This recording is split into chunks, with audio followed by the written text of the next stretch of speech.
우리는 수요일에 하나님과 동행하는 삶, 우리의 삶의 자리에서 누구나 한 번쯤 질문하게 되는 그 주제들을 가지고 지금 계속해서 보고 있습니다. 오늘은 삶이 너무 버거울 때, 우리 삶은 종종 참 많이 버겁습니다. 힘에 겹죠. 고난과 어려움은 예고 없이 우리를 찾아옵니다. 기대하지도 않았고 바라지도 않았고 예상하지도 못했는데 정말 감당하기 힘든 순간이 우리 삶에 찾아옵니다. 이런 상황에서 성경이 우리에게 요구하시는 것은 더 힘든 요구예요. 문제를, 시험을 만나거든 슬퍼하라, 힘들어하라, 죽을 만큼 괴로워하라, 머리 싸질머지고 집에 누워 있어라. 이러면 얼마나 우리가 마음 편하겠어요. 그런데 성경은 시험을 만나거든, 문제를 만나거든, 어려운 문제가 있거든, 낙심할 만한 일을 만나거든 기뻐하라. 어떻게 아멘을 하셔요? 저는 아무도 아멘 안 하실 줄 알았어요. 저부터도 아멘 하기 쉽지 않으니까요. 성경의 많은 요구들이 우리에게 참 힘들게 느껴질 때가 많죠. 그런데 아마 그 중에서도 최고이지 않을까. 아니, 문제인데, 시험인데, 괴로워 죽을 지경인데 기뻐하라고. 그 풍랑이는 배 위에서 언제 죽을지 모르는데 거기서 그것도 온전히 기뻐하라고. 여러분, 이 힘든 요구를 하시는 분이 누구십니까? 네, 하나님이십니다. 맞습니까? 근데 이 하나님이 어떤 분이십니까? 나보다 더 잘 아시는 분입니다. 내가 이 문제 앞에서, 시험 앞에서 얼마나 주눅드는지, 얼마나 쭈그러지는지, 얼마나 다크서클이 내려와가지고 완전히 세상 짐 혼자 다 짊어진 것처럼 괴로워하는 연약한 인생인 것을 우리 하나님은 기가 막히게 아세요. 너무 잘 아세요. 그런데 그 하나님이 우리에게 요구하시는 건 뭐냐면, 사랑하는 아들아, 사랑하는 딸아, 시험이 찾아오지, 문제가 찾아오지, 염려, 근심, 걱정, 불안, 두려움 너희들한테 찾아오지, 그러면 그냥 기뻐해. 감사해요. 아멘 해주셔서. 도대체 뭐 때문에 기뻐하라는가? 오늘 야고보 사도를 통해서 우리에게 시험과 그 문제 앞에서 어떤 태도로 반응해야 되고, 또 어떻게 우리는 그 문제들을 이겨나가야 할지, 그 삶의 버거운 문제를 헤쳐나갈지 교훈을 얻게 됩니다. 바라기는 우리의 고난을 외면하지 않으시고 그 고난 중에도 신실하게 역사하시는 하나님의 은혜를 만나는 이 저녁이 되시기를 주의 이름으로 축복합니다. 삶이 버거울 때, 문제와 시험을 만날 때 야고보가 우리에게 가르쳐주는 교훈은 뭐냐면, 우리가 다른 관점을 가져야 한다 하는 겁니다. 한번 따라합시다. 다른 관점을 가져야 합니다. 다른 관점을 가져야 합니다. 우리가 삶이 버거울 때, 문제를 직면하게 되면 우리 안에는 두려움이 있어요. 내가 소중히 여기는 것들을 잃어버리지 않을까 하는 두려움이 있어요. 자존심을 잃어버리지 않을까. 완전히 내가 뭉개져 버려서 죽도 밥도 아닌 그런 상태가 되는 건 아닐까. 그나마 조금 모아둔 돈이 하루아침에 다 날아가는 건 아닌가. 사랑하는 사람과 인연이 여기서 끝나는 건 아닌가. 가장 큰 두려움은 내가 문제에서 벗어날 수 없지 않을까. 생각만 하면 숨이 막히는 거예요. 왜? 동굴 같으니까요. 터널이면 통과하면 되잖아요. 그런데 내 삶이 버거운 이유는 터널이에요, 터널. 그 터널 지나면 좋겠는데 그 터널이 아니라 동굴이라니까요, 동굴. 끝이 없어요. 언제 끝날까? 그게 우리 삶에 나를 짓누르는 고통이죠. 여러분, 이런 상황에서 내가 소중히 여기는 것들을 중하게 여기고 그것 때문에 두려워하는 것은 어쩌면 당연한 일일 것입니다.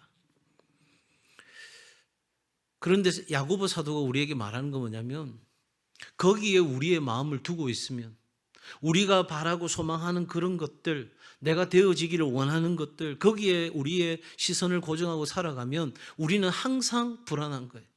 왜? 항상 내가 원하는 수준만큼 그게 다다라 있지 않기 때문이에요.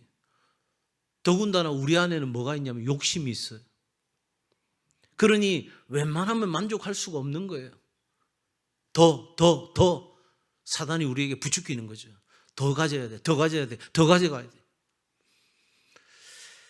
이쯤 되면 여러분, 우리의 삶에 시도 때도 없이 찾아오는 변화가 우리로 하여금 완전히 삶을 엉망진창으로 만들기 시작합니다. 처음에는 내가 굉장히 균형을 잘 잡는 것 같죠.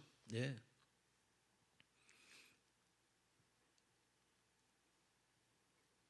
보드 위에서 균형을 딱 잡으려고 하는 순간 파도가 치면 헷가닥 뒤집어지는 거예요. 그래서 물 한 번 먹고 나면 그 다음 지쳐가지고 탈 마음이 없어져요. 그때부터는 탈 생각을 안 하고 보드에 이렇게 더 걸쳐가지고 파도나 타고 있는 거예요.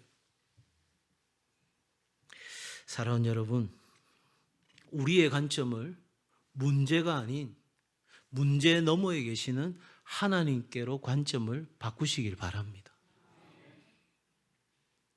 자, 그러면 하나님께로 우리의 관점을 바꾼다는 게 뭐냐? 그게 오늘 바로 2절에 있는 말씀이에요. 너희가 여러 가지 시험을 당하거든 관점을 바꿔라. 그 시험에 집중하지 말고 그 시험 너머에 있는 하나님을 바라보라. 하나님께 관점을 두라. 그러면 너희는 하나님께 관점을 둔 사람답게 온전히 기쁘게 여기라. 뭐를? 시험을. 여러분, 온전히 기쁘게 여긴다는 말은 헬라어 원문으로 보게 되면 미친 듯이 기뻐하라는 거예요. 미친 듯이 기뻐하라. 삶의 무게가 나를 짓누를 때 기뻐하라. 아까도 제가 말했지만 이게 제정신입니까? 지금 죽을 지경인데 무슨 기쁨이에요? 슬퍼하라, 낙심하라, 절망하라. 아무것도 하지 말고 그냥 들어 누워라. 이러면 그게 이치에 맞는 말이잖아요. 그런데 시험인데, 문제인데, 어려움인데, 내가 헤쳐나갈 수 없는 난관인데 그걸 뭘 그렇게 미친 듯이 기뻐하라 이 말이냐고요. 그 말은 그냥 감정을 억지로 누르고 그 감정을 그래 기뻐해 이렇게 살라는 게 아니란 말이에요. 그러면 앞서 이야기했잖아요. 야고보 사도는 우리에게 뭐를 바꾸라고요? 관점을 바꾸라고요. 문제를 바라보는 관점을 누구를 바라보라고요? 하나님을 바라보라고요. 그 말에 힌트가 있어요. 여러분, 그 하나님을 바라볼 때, 그 하나님을 신뢰할 때 거기에 우리의 인생에 답이 있는 줄 믿습니다. 이게 깨달아져야 돼요. 오늘 이 밤에. 이게 깨달아지면 삶이 수월해져요. 이게 안 깨달아지면 여전히 오늘 저문을 나서면서도 무거운 짐을 안고 집으로 돌아가시는 거예요. 그냥 이 자리에서는 막 목청 터지라 찬양하고 기도하고 했는데 문 딱 열고 나면 아이고 어떡하나. 예. 제가 제일 황당할 때가 언제, 집에서 반려견을 키우는데 제일 황당할 때가 언제냐면요, 내 옆에 있는데 걔가 한숨을 쉬어요. 그게 한숨인지 뭔지 모르겠는데 그래서 제가 니는 뭔데 한숨 쉬는데? 그럼 또 막 쳐다보고 막. 사랑하는 여러분, 문제가 힘들 때, 시험이 힘들 때는 언제입니까? 여러분 학교 다닐 때 문제가 힘들고 시험이 힘들 때는 언제예요? 예? 뭐 할 때? 고3 때?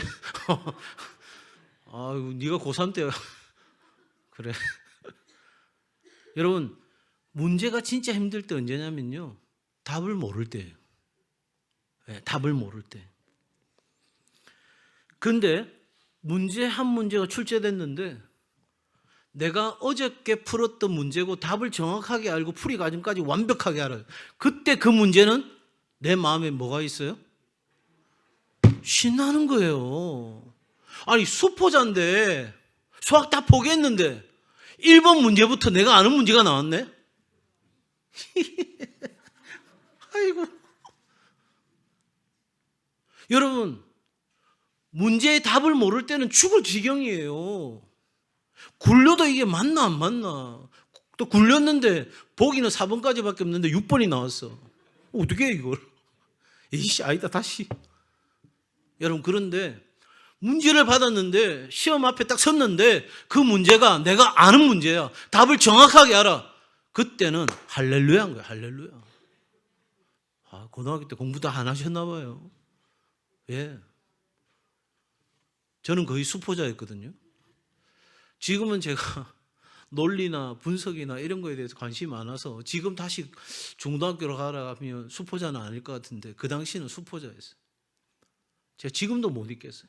1번 문제 나왔는데 어제 풀었던 유일한 문제가 나온 거예요. 얼마나 신나든지. 여러분, 그래서 하나님이 기뻐하라 하시는 거예요. 그 시험, 문제 기뻐해라. 왜? 우리에게 답이 있다는 거예요. 한번 따라합시다. 나에게는 답이 있습니다. 다시 한번 나에게는 답이 있습니다. 우리의 문제는 눈앞에 시험이 아니라 답을 모르는 데 있어요. 여러분 우리가 답이 되시는 하나님을 신뢰한다면 우리 앞에 놓여 있는 문제와 시험 앞에서 우리는 기뻐할 수 있어요. 그래서 누군가는 이렇게 표현합니다. 고난은 하나님의 축복을 가리는 것이 아니라 하나님이 일하실 기회라고요. 여러분 시험이 찾아왔습니까? 삶이 버거운 상황입니까?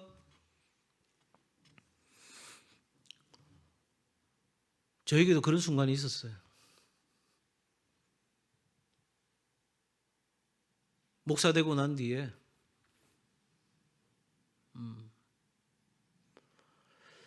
자살은 못하겠고 차 타고 가다가 이 낭떠러지 가드레일을 받고 밀고 들어가면 여기서 끝나겠지. 또 언제쯤 우리 목사님이 저렇게 괴로웠을까. 참고로 일단 울산은 아닙니다. 걱정 마시고. 여러분 그런데 그 순간 하나님이 저에게 명확하게 들려준 음성이 있어요. 하나님이 모세에게 삶이 버겁다고 느끼는 그 순간에 모세에게 이 백성의 짐을 너 혼자 지게 하지 않겠다. 그 하나님의 말씀이 제 가슴에 꽂히는데 제가 고속도로에서 차를 세우고 한참을 울었어요. 나는 그 문제 앞에 온통 빠져가지고 헤어날 길이 없고 그냥 나는 이렇게 살아가야 되나 보다 싶은 어느 순간 성도들에게 말씀을 전하고 가르치고 살아가던 그런 순간에도 제 삶에 그런 어떤 아픔들이 무거운 무게가 저를 짓누르는 순간이 찾아오더라고요. 그런데 바로 그 순간 죽는 게 낫지 않을까 하는 그 순간 나의 답이 되신 하나님이 내게 답을 꽂아주시는 거예요. 아들아, 너 혼자 지게 하지 않는다. 죽어도 내가 같이 죽고 살아도 같이 산다. 너는 내 아들이다. 그래서 살아서 지금 목회하고 있어요. 집사람도 몰라요. 오늘 저녁에 가서 치료당할 것 같아요. 여러분, 우리가 시험을 기쁨으로 여길 수 있는 능력을 가질 때 이건 세상이 절대 알 수 없어요. 왜? 세상은 답이 안 보이거든요. 그 문제만 보이는 거예요. 이런 문제가 있나.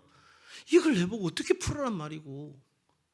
그렇게 하고 있는데 우리는 웃고 있는 거예요. 아이고 자스가. 우리는 웃고 있어요. 그 사람들 볼 때 우리는 뭐죠? 미친 거 아이가? 여러분, 그 답을 갖고 있을 때 우리는 세상이 줄 수 없는 평안과 기쁨을 누리게 됩니다. 예수께서 말씀하시잖아요. 세상이 줄 수 없는 평안을 주시겠다고. 왜? 예수가 답인 인생만이 누릴 수 있는 평안인 거예요. 우리 삶에 어떤 시험이 찾아오고 어떤 문제가 찾아오고 어떤 역경이 찾아오고 내 삶에 버거운 문제가 찾아올 때 그 인생 가운데 답이 되시는 예수 그리스도, 그 길과 진리와 생명 되시는 예수 그리스도를 부여잡고 내 인생의 문제에다가 그 예수 그리스도 답을 써낼 수 있는 바로 그 사람에게 주어지는 평안과 기쁨. 사랑하는 여러분, 믿음은 반드시 시험을 통해 연단됩니다. 고난이 인내를 만들고 인내는 성숙한 신앙을 이루어가는 거예요. 여러분 12절 보세요. 성경 가지신 분들 12절, 시험을 참는 자는 복이 있나니 이는 시련을 견디어낸 자가 주께서 자기를 사랑하는 자들에게 약속하신 생명의 면류관을 얻을 것이기 때문이라. 할렐루야. 네, 우리의 삶에 찾아오는 그 버거운 삶의 문제, 그 시험, 그거 앞에 우리는 답을 가지고 예수 그리스도 그분께 우리는 신뢰를 두고 인생을 던지는 거예요. 무슨 일이 펼쳐질지 몰라요. 내가 가지고 있는 믿음이라는 답이 무기력해 보이는 순간이 올 거예요, 분명히. 내가 하나님 믿고 드렸는데 그 다음 내 삶이 곤고함이 찾아올 수도 있다고요. 메마름이 찾아올 수도 있다고요. 그런데 그때를 믿음으로 살아내는 사람, 그 사람이 믿음이 있는 거예요. 그 사람이 삶에 버거울 때에 하나님의 역사를 볼 수 있는 사람인 거예요. 왜? 하나님은 뭐라고 말씀하세요? 약속하신 생명의 면류관을 주시는 분이에요. 그러니 여러분, 삶이 힘겹고 버거울 때 하나님의 보호 아래 있음을 확신하십시오. 그리고 그렇게 되면 잠깐의 흔들림도 끝나게 될 것입니다. 어려움에 불평하기보다 내가 가지고 있는 정답을 어떻게 써야 할지, 답안지에다가 어떻게 기록할지 그거 고민하셔요. 하나님께서 이 고난을 통해서, 이 버거운 삶의 문제를 통해서 나를 어떻게 온전하게 빚어가실지, 나에게 그 생명의 면류관을 받을 수 있는 사람으로 바꾸어 가시는 하나님의 역사가 어떻게 펼쳐질지, 여러분 답을 달라고 막 애태우지 마세요. 오늘 이 밤에 기도할 때 하나님 그 문제 해결하고 이렇게 저렇게 되기를 다 원합니다. 여러분 그렇게 할 게 아니고 그냥 맡기세요.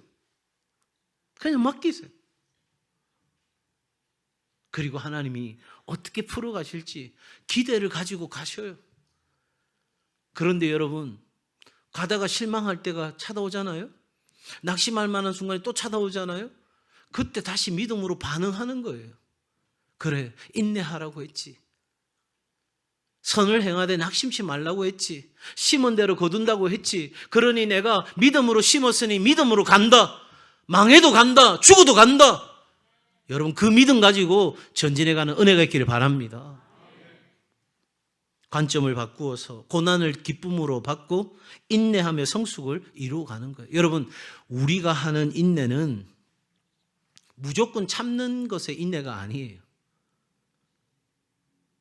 그냥 물속에서 얼마나 참을 수 있는지 코 막고 막 견디고 참는 이런 차원의 인내가 아니라 우리의 인내는 그 인내의 과정을 통해서 믿음 안에서 성장하는 과정이 되어야 하는 겁니다. 디지털 바벨론 시대의 그리스도인을 쓴 데이비드 키네먼은 이렇게 이야기합니다. 현대 기독교인들이 어려움을 회피하려는 경향이 있다 지적합니다.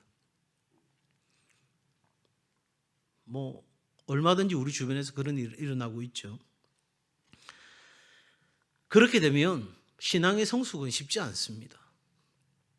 신앙의 성숙은 그렇게 되는 게 아니니까요.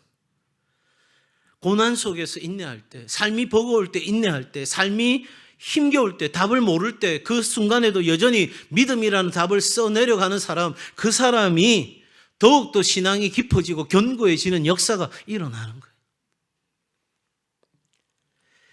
하나님은 우리의 고난을 그냥 두시지 않으십니다.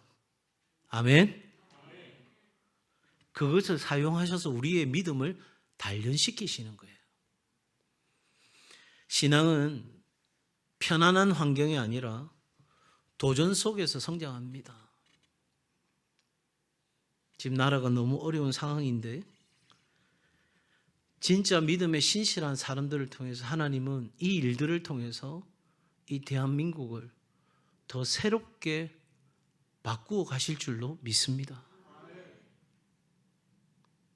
하나님은 고난을 통해 우리의 믿음을 더욱더 온전하게 하시는 거예요. 그러니 고난을 피하려 하지 말고 회피하려 하지 말고 도망가려고 하지 말고 내 삶에 그런 버거운 문제는 없었으면 좋겠다. 여러분, 객관식 문제, 쉬운 문제만 푸는 게 아니라 때로는 논술로 너무너무 복잡하고 어려운 문제가 나오는데 걱정하지 마세요. 지레 겁먹고 도망가지 마세요. 이미 우리는 뭐를 가지고 있어요? 답을 가지고 있어요. 남들이 막 골머리 쌀 짊어질 때 우리는 웃을 수 있다니까요. 그러니 여러분, 하나님께서 이루어 가실 성숙함을 바라보면서 믿음의 경주를 끝까지 하는 게 중요해요. 한번 따라해 주시겠어요? 망해도 간다. 망해도 간다. 이거예요, 이거. 제가 말씀드리잖아요. 믿음은 믿는 도끼에 발등 찍히는 거라고요. 자, 그러면 여기까지 이렇게만 하면 되는가? 시험을 만났는데 내가 관점을 바꾸어서 이제 나는 예수 그리스도라는 답을 가지고 있으니까, 나는 하나님을 신뢰하는 답을 갖고 있으니까 하나님이 내 인생에 관심 가지시고 내 인생을 가장 좋은 길로 인도하실 줄 믿고 그 믿음의 답을 가지고 있으니까 이제 기뻐하고 그리고 그 인내를 통해서 성숙함으로 나아가는 것만 있으면 되는가? 아니요. 한 가지가 더 필요해요. 이건 이제 실제적인 방법이에요. 5절 말씀 같이 읽겠습니다. 5절 시작. 너희 중에 누구든지 지혜가 부족하거든 모든 사람에게 후히 주시고 꾸짖지 아니하시는 하나님께 구하라. 그리하면 주시리라. 아멘. 네. 삶이 버거울 때 마지막 우리에게 필요한 건 관점이 바뀌었어요. 그래서 남들이 웃을 수 없는 그 문제를 나는 웃을 수가 있어요. 그랬기에 나는 인내하고 성숙함을 이루어가요. 그때 우리에게 필요한 건 지혜예요. 지혜는 누구로부터 와요? 하나님으로부터 오는 거예요. 내가 수학 문제 잘 풀었다고 인생 지혜를 가지고 풀 수 있는 문제가 아니죠. 하나님으로부터 지혜가 와요. 여러분, 폭풍우 치는 바다를 향해 항해할 때 필요한 그 지혜는 하나님과의 깊은 관계 속에서 얻어지는 거예요. 하나님이 우리에게 주시는 거예요. 내가 하나님을 경외할 때, 하나님을 인정할 때, 하나님을 신뢰함으로 주님 앞에 믿음으로 나아갈 때, 그래서 내가 하나님 앞에 기도와 간구로 부르짖을 때 하나님이 우리에게 이 세상의 삶의 그 버거운 문제를 헤쳐나갈 수 있는 지혜를, 힌트를, 찬스를 우리에게 주신다는 거예요. 우리가 연약할 때 하나님은 우리 더 가까이 오시지 더 멀리 가 계시지는 않아요. 그런데 왜 우리는 멀리 있는 것처럼 느끼냐면 내 문제가 하나님을 가리고 있어서. 하나님이 안 보이는 거예요. 더 황당한 건 하나님 등 뒤고 있는 거예요. 그래서 하나님이 계속 돌이키라, 돌아서라, 나 좀 바라봐라, 좀 정신 차려라, 내 여기 있다. 그런데도 우리는 귀 막고 눈 감고 모든 것 오감을 다 닫고 내가 문제야. 이거 어떡해? 사랑하는 여러분, 폭풍 한복판에서 믿음으로 나갈 때 우리 관점이 바뀝니다.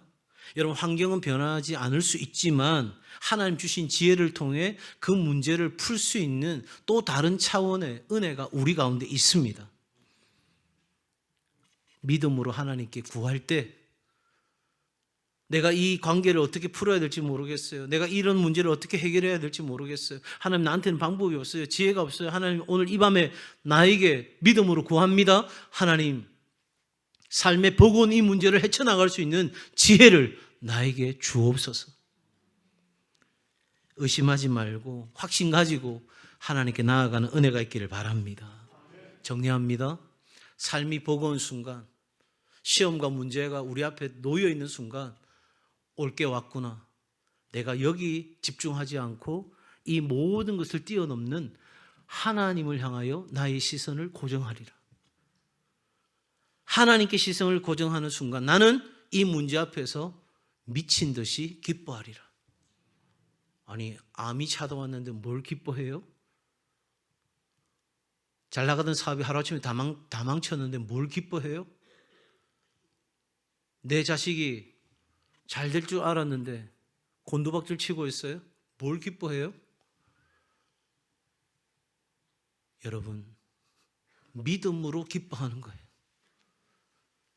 내 감정은 기뻐할 수가 없어요. 그게 정상적인 거예요. 억울해요. 분해요. 원망스러워요. 여기서 딱 끝내는 게 맞아요. 그런데 내가 하나님 앞에 믿음으로 반응하기를 결정하는 순간, 우리의 감정을 뛰어넘어 하나님 바라보기로 결정하는 순간, 나는 오직 하나님 한 번 바라본다. 믿음으로 바라본다. 또 바라보고 또 바라보고 또 바라본다.